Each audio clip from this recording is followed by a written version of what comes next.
Hello बच्चों, स्वागत है आप सभी का हमारे YouTube channel study first channel पे एक बार फिर से। आज हम लोग फार्मूला सीखेंगे कुछ डायग्राम के, जैसे स्क्वायर है, रेक्टेंगल है, सर्कल है या फिर क्वाड्रिलेटरल में हम जाएंगे तो वहाँ पे रम्बस है, पैरेललोग्राम है, तो उनके अलग अलग फार्मूले हम आज आपको इस वीडियो में बताने वाले हैं। फिलहाल शुरू करते हैं। स्क्वायर स्क्वायर क्या है?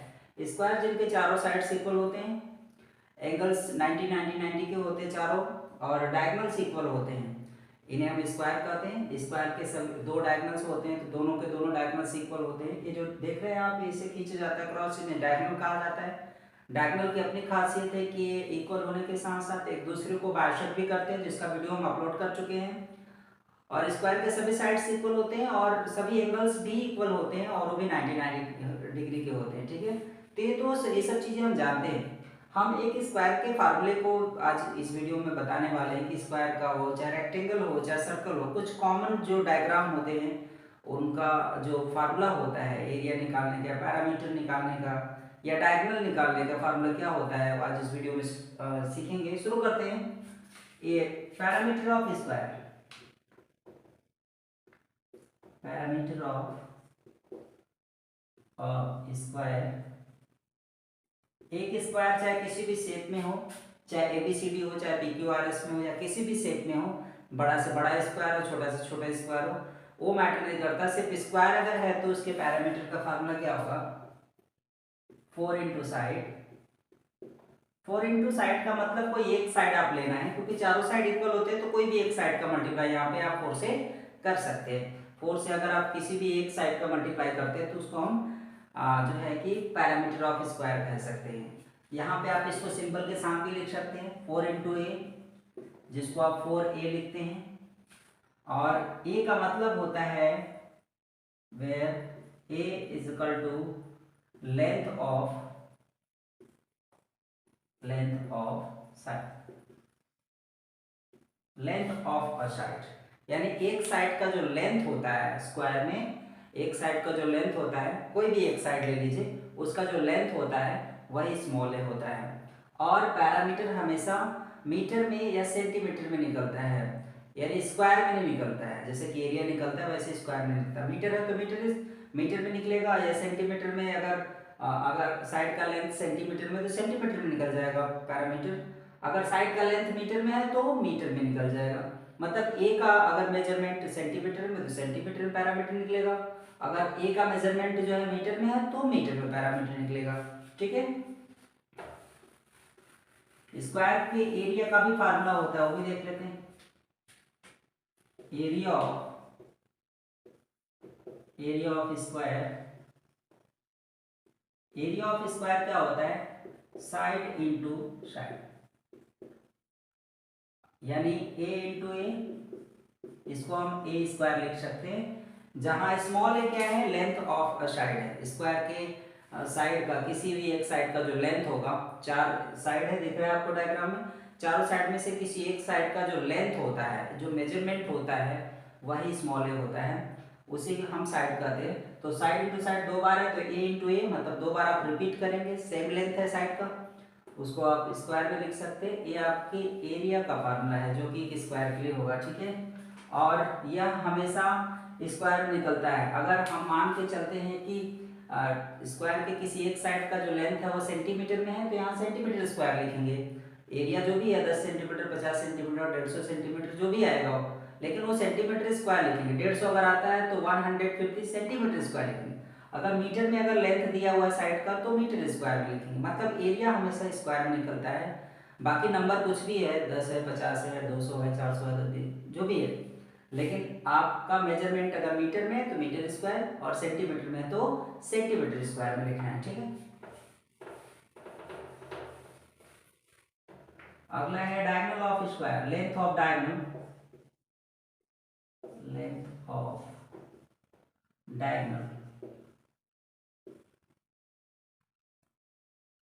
स्क्वायर के डायगोनल का लेंथ क्या होगा?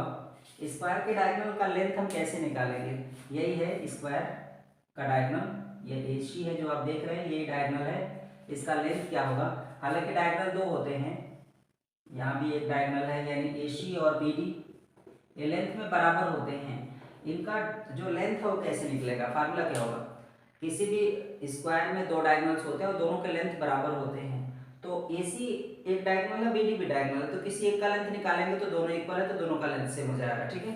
लेकिन निकलेगा कैसे, बड़ा सवाल तो ये है। हम किसी एक डायगोनल से काम करते हैं, यहाँ पे किसी एक डायगोनल से काम करते हैं, मान लेते हैं कि AC निकालेंगे, अगर AC निकलेगा तो BD भी वही होगा सेम।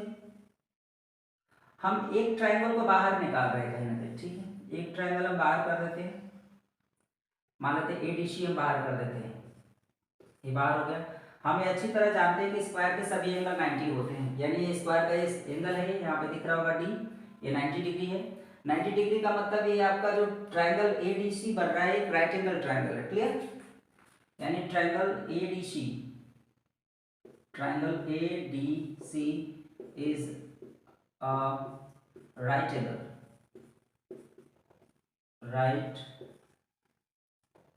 Angle triangle. इतनी बात क्लियर है। यहाँ पे ADC जो है राइट एंगल ट्रायंगल है, जहाँ पे D पे 90 डिग्री एंगल बन रहा है, ठीक है। और राइट एंगल ट्रायंगल में ये आपका हाइपोटेनियस हो जाता है, ये आपका बेस हो जाता है और आपका एल्टीट्यूड हो जाता है, क्लियर। हाइपोटेनस, बेस और एल्टीट्यूड फार्मूला भी हम जानते हैं, हाइपोटेनस स्क्वायर पाइथागोरस थ्योरम से is equal to base square plus altitude square, ये लिख सकते हैं। हाइपोटेनस हमारा डायगोनल है, याद रखिए ये डायगोनल है, आप देखिए मिलाइए AC, तो AC स्क्वायर यहाँ लिख देंगे, B बेस का मतलब DC, ये आपका DC है, यहाँ देखिए DC स्क्वायर, और A स्क्वायर मतलब AD स्क्वायर, क्लियर है। अब हम एक चीज और भी देखते हैं कि DC क्या है, DC हमारे स्क्वायर का साइड है, ये देखिए यहाँ पे ये स्क्वायर का साइड अगर A और ये सभी A है, क्योंकि मैं लेंथ ऑफ साइड दिखा रहा हूँ, length of side small S हम दिखाई रहे लगातार, तो इसका मतलब ये आपका A के बराबर हो जाएगा और ये भी आपका A के बराबर हो जाएगा, दोनों ये हो जाएगा, यानी DC जो आपका है ये A हो जाएगा, तो यहाँ A स्क्वायर कर देते हैं, और AD भी आपका A है तो यहाँ भी A स्क्वायर कर देते हैं, मतलब ये हो जाएगा 2A square, clear. A square जोड़ेंगे तो 2A स्क्वायर। अब इसको हल्का सा और सॉल्व कर लेते हैं। अब AC है तो AC square equal to 2A square, ठीक है, यहाँ पे दिया हुआ है। अब सिर्फ हमें AC चाहिए क्योंकि ये डायगोनल है, तो ये अंडर रूट में चला जाएगा 2A स्क्वायर, A स्क्वायर का मतलब ये रूट से बाहर हो जाएगा तो ये 2 बचेगा, ठीक है। अब ये सेंटीमीटर में भी आ सकता है, मीटर में भी आ सकता है। डायगोनल का लेंथ है, ये जो फार्मूला है आपका दिख रहा होगा, ये डायगोनल का लेंथ है, किसी भी डायगोनल स्क्वायर के डायगोनल का लेंथ निकालने का फार्मूला है। ये डायगोनल कितना लंबा है, ये डायगोनल कितना, क्योंकि दोनों का लेंथ सेम होगा, तो किसी एक डायगोनल का लेंथ जो निकालेंगे दूसरे का भी वही होगा, लेकिन कितना लंबा है, लेंथ क्या है डायगोनल का, वो पता करने के लिए हमें ये फार्मूला अप्लाई करना पड़ेगा। ए का जो मेजरमेंट स्मॉल है जो दिया है, ये साइड का मेजरमेंट है, साइड का लेंथ है, अगर ये साइड का लेंथ सेंटीमीटर में है तो डायगोनल का लेंथ सेंटीमीटर में आएगा, अगर स्क्वायर के साइड का लेंथ मीटर में है तो डायगोनल का लेंथ भी मीटर में आएगा, क्लियर। चलिए हो गया। अब स्क्वायर खत्म होता है, अब बारी है रेक्टेंगल की। रेक्टेंगल दूसरा रेक्टेंगल की बात करें तो एक डायग्राम होता है रेक्टेंगल का, इस तरह से हम खींच लेते हैं, इसका नाम दे देते हैं P Q R और S। ये हमारा रेक्टेंगल है जिसको हम PQRS नाम दे रहे हैं, ठीक है। चलिए पैरामीटर निकाल लेते हैं, पैरामीटर ऑफ रेक्टेंगल में दो अलग अलग डायमेंशन होता है, ये ब्रेथ होता है तो इसको हम B से लिख देते हैं, यहाँ पे भी होगा अपोजिट, या लेंथ होता है तो इसको L से लिख देते हैं, स्मॉल L से। हम रेक्टेंगल में लेंथ को स्मॉल L से दिखाते हैं और रेक्टेंगल में हम ब्रेथ को स्मॉल b से दिखाते हैं। एक रेक्टेंगल में दो डायमेंशन होता है जो कि अलग अलग होता है। स्क्वायर में तो सभी साइड सेम था, लेकिन यहाँ रेक्टेंगल में अपोजिट साइड सेम होता है। अपोजिट साइड्स में दो अलग अलग प्रकार के साइड होते हैं, एक तो ब्रेथ होता है और दूसरा लेंथ होता है। तो एक रेक्टेंगल में दो अपोजिट साइड्स वाले ब्रेथ होते हैं और दो अपोजिट साइड्स वाले लेंथ होते हैं। लेंथ को हम स्मॉल l से दिखाते हैं और ब्रेथ को स्मॉल b से दिखाते हैं, क्लियर। चलिए पैरामीटर ऑफ रेक्टेंगल अगर निकालते हैं तो 2 ब्रैकेट के बाहर लेंथ प्लस ब्रेथ, यही लिखते हैं। स्मॉल एल का मतलब लेंथ, स्मॉल बी का मतलब ब्रेथ लिखते हैं, ठीक है। ये आपके पैरामीटर का रेक्टेंगल के पैरामीटर का फार्मूला है जिसे आपको याद रखना है। एरिया ऑफ रेक्टेंगल, रेक्टेंगल के एरिया का फार्मूला क्या होगा, एल इंटू बी, यानी लेंथ इंटू ब्रेथ। किसी भी रेक्टेंगल के लेंथ और ब्रेथ का मल्टीप्लाई कर देंगे तो उस रेक्टेंगल के एरिया की वैल्यू मिल जाएगी, जो कि आपको आराम से मिल जाएगी। उसके बाद हम डायगोनल का भी लेंथ निकालेंगे। Length of diagonal, length of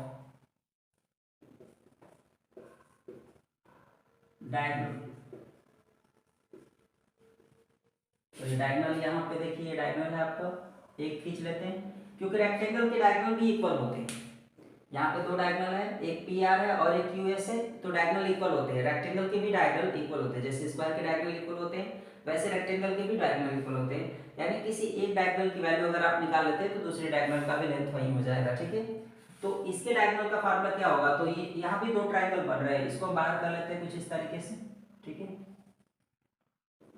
यहाँ पे देखिए P है, ये S है और ये R है। यहाँ पे 90 डिग्री का एंगल भी बनेगा, क्योंकि एक रेक्टेंगल में जो होता है, जैसे स्क्वायर में 90 डिग्री के एंगल होते हैं सभी, रेक्टेंगल में भी 90 के चारों एंगल होते हैं। तो यहाँ पे 90 डिग्री एंगल बन रहा होगा। इस तरीके से हम देखें तो PSR जो है एक राइट एंगल ट्राइंगल है। PSR ट्राइंगल PSR जो है is a right angle triangle. Right angle triangle में ये आपका हाइपोटेनस हो जाएगा 90 के सामने, ये आपका बेस हो जाएगा और ये आपका एल्टीट्यूड हो जाएगा, क्लियर। जैसे कि स्क्वायर में दिखा रहे थे वैसे यहाँ भी दिखाना है, ठीक है। और यह आपका यल है, याद रखिए यस आर जो आपको दिख रहा है यल है आपका, और ये आपका जो है ये बी है। देख लीजिए, मिला लीजिए डायग्राम से, ऊपर वाले डायग्राम से इसको मिला लीजिए अच्छे से। अब हम डायगोनल का लेंथ निकालेंगे, तो डायगोनल आपका यही है, तो पाइथागोरस थ्योरम के हिसाब से जाएंगे तो H square equal to A square plus B square, यानी altitude square plus base square, या base square plus altitude square, इसको आगे पीछे इधर उधर लिख सकते हैं, कोई दिक्कत नहीं है। प्लस में तो इधर उधर लिखा जा सकता है। एच स्क्वायर ये हाइपोटेनस है, यहाँ दिख रहा होगा आपको, ठीक है। एच की वैल्यू हम पी आर में लिखेंगे, P R square equal to आपका एस, ये आपका पी एस है, P S square plus S R square, ठीक है। अब ये हमारे डायगोनल का लेंथ है जिसको ऐसे लिखेंगे, पी एस हमारे पास है बी, तो बी स्क्वायर, और आपका ये एस आर जो है वो यल है, जिसको हम लिखेंगे यल स्क्वायर। यानी अगर हम यल भी अगर इधर उधर कर दें तो पी आर इक्वल टू ये अंडर रूट में चला जाएगा, l square plus B square. ये किसी भी रेक्टेंगल के डायगोनल का लेंथ है जो कि आप फार्मूले से निकाल सकते हैं। यह किसी भी रेक्टेंगल के लिए है, न कि पी आर के लिए ही सिर्फ है। रेक्टेंगल का नाम चेंज होता रहेगा लेकिन डायगोनल का लेंथ जो होगा इसी से निकलेगा, under root l square plus B square. किसी भी रेक्टेंगल के डायगोनल का ये फार्मूला है जिससे हम रेक्टेंगल के डायगोनल का लेंथ निकालते हैं, अंडर रूट में l square plus B square. ये बेहतरीन फार्मूला है जिसको आपको याद रखना है। तो फिलहाल रेक्टेंगल में भी खत्म हो रहा है।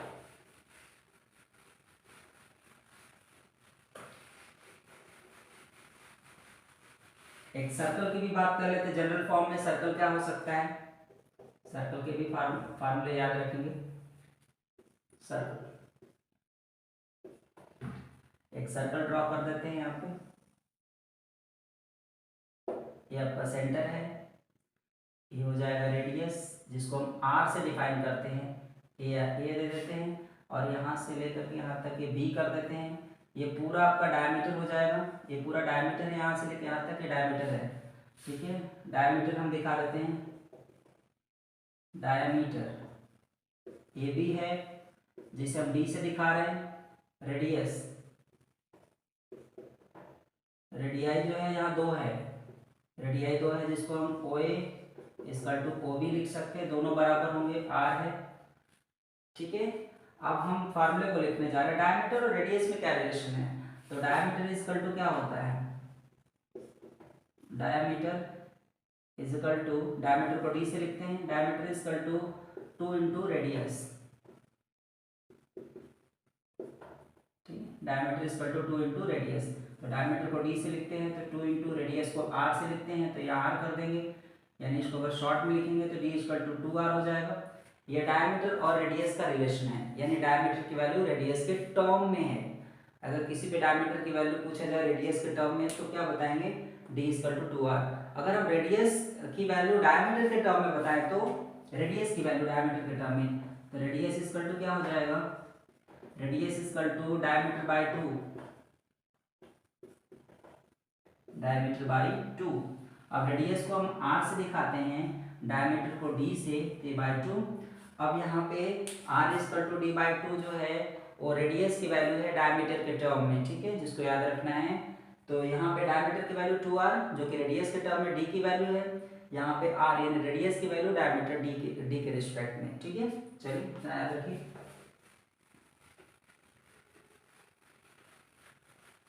अब हम सर्कल के एरिया का भी फार्मूला निकालते हैं। एरिया ऑफ सर्कल, सर्कल के एरिया का फार्मूला होता है पाई आर स्क्वायर। ये फार्मूला आपको याद रखना है, where pi is equal to क्या होता है, इसकी वैल्यू होती है 22/7 या 3.14, ये वैल्यू होती है पाई की जो रख सकते हैं। ये पाई है, पाई की वैल्यू 22/7 भी हो सकता है या 3.14 भी हो सकता है, दोनों में से कोई भी लिख सकते हैं अकॉर्डिंग टू द क्वेश्चंस, ठीक है। सर्कमफ्रेंस, सर्कमफ्रेंस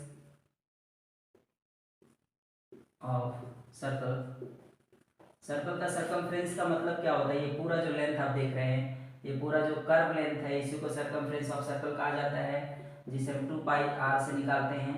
पाई की वैल्यू आप जानते हैं, r यहाँ पे रेडियस है, ऊपर भी r जहाँ स्मॉल r लिखा हुआ है सर्कल में उसका मतलब रेडियस हो जाता है, रेडियस यहाँ भी है, पाई की वैल्यू हमने ऊपर लिख रखा है, यहाँ रख के सॉल्व करेंगे तो इस सर्कमफ्रेंस का जो लेंथ है वो निकल जाएगा, जो फार्मूले से निकलेगा, ठीक है।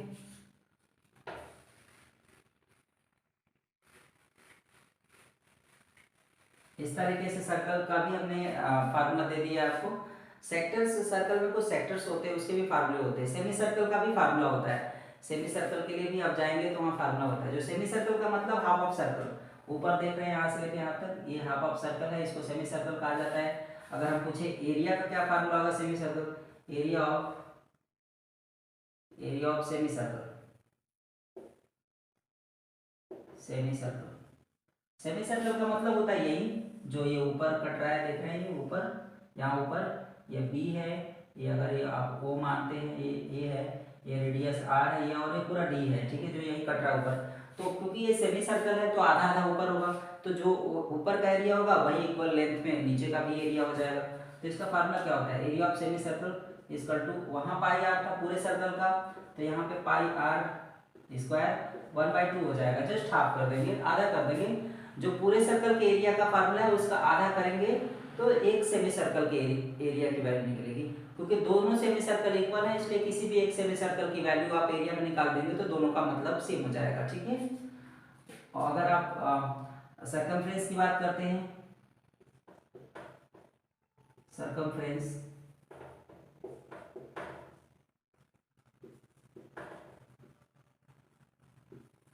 Of circle, circumference of circle का मतलब क्या हो जाता है, सर्कमफ्रेंस ऑफ सर्कल पूरे सर्कल का होता है, circumference of semi circle, sorry semi circle, तो पूरे सर्कल का सर्कमफ्रेंस क्या होता है 2 पाई आर, जस्ट उसका हाफ कर दीजिए, एक सेमी सर्कल का सर्कमफ्रेंस निकल जाएगा। तो 2 पाई आर का अगर हाफ करेंगे तो यही होगा, ये कट जाएगा, यानी पाई आर, यानी एक सेमी सर्कल के सर्कमफ्रेंस का फार्मूला पाई आर होता है, ठीक है, जिसे याद रखना है, आपको भूलना बिल्कुल नहीं है, याद रखिए इसको, ठीक है। और एक चीज और याद रखना है, वो सिर्फ सेमी सर्कल के लिए है, एक चीज और याद रखना है जो सिर्फ सेमी सर्कल के लिए, सर्कल के लिए नहीं है, सेमी सर्कल के लिए। Parameter, parameter of semicircle equal to diameter of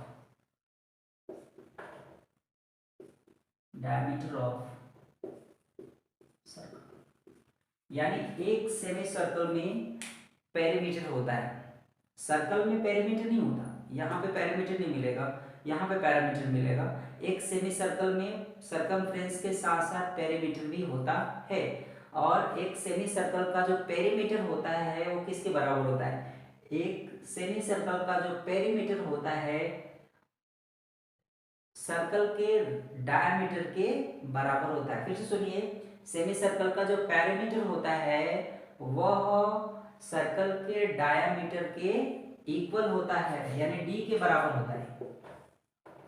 कभी भी कोई पूछे कि किसी भी सेमी सर्कल का जो पेरीमीटर होता है वो किसके बराबर होता है, तो बोलेंगे सर्कल का जो डायमीटर। अगर सर्कल का डायमीटर 10 सेंटीमीटर है तो इसका मतलब हो गया कि उस सर्कल का जब हम सेमी सर्कल करेंगे तो हर एक सेमी सर्कल का जो पैरामीटर आएगा वो 10 सेंटीमीटर यानी डायमीटर के बराबर आएगा। फिलहाल के लिए इतना ही इस वीडियो में। आने वाले बाकी वीडियोस में कुछ फार्मूले क्वाड्रिलेटरल से रिलेटेड होंगे जिसको हम अपलोड करेंगे लगातार आप लोग के लिए। और वीडियो अगर अच्छा लगा हो तो ज़्यादा से ज़्यादा लोगों में शेयर करें ताकि वो फार्मूले के बारे में जानकारी हासिल कर सकें। और अगर वीडियो पसंद आया हो तो इसे लाइक करें। अगर कुछ और जानकारी चाहिए तो कमेंट बॉक्स में जाकर कमेंट करें। चैनल सब्सक्राइब नहीं किया तो प्लीज़ चैनल जरूर एक बार सब्सक्राइब करें, बेल आइकन दबाएं ताकि आने वाले वीडियो के नोटिफिकेशन हम आपको आसानी से देते रहें। तब तक के लिए धन्यवाद, गुड नाइट।